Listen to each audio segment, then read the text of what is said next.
The Ag Week Soil Health Minute is sponsored by the North Dakota Corn Council. In this month's episode of the Soil Health Minute, Abbey Wick gets answers to some questions about salinity in fields, something that's more noticeable this spring with the dry weather in the northern plains. As farmers are getting back in their fields this spring, I'm starting to get some questions about some of those saline areas and how to best manage them. So I went right to Dr. Tom DeSutter, a soil scientist here at NDSU, to get some of those answers.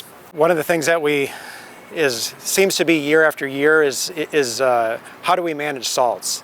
And one of the first things that we always tell people is to manage the water.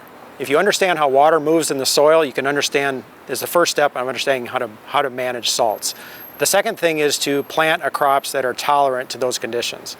So if you do have a large area in your field and you're planting a salt-sensitive crop, that may not be the best option for that saline area. With these saline areas, can we ignore them or do we need to actively manage them?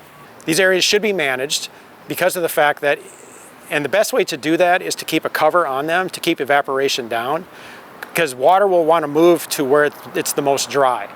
And the most dry is where it's tilled and dark and where absorbs a lot of heat. So that's where the water is going to evaporate. That's where the water is going to move. When the water moves, the water evaporates, the salts stay behind. So therefore, if you keep a cover on that soil the best you can, that'll keep evaporation down and it'll keep the water from wanting to evaporate. If you're looking for more information on how to manage salinity, you can always go to the NDSU Soil Health webpage.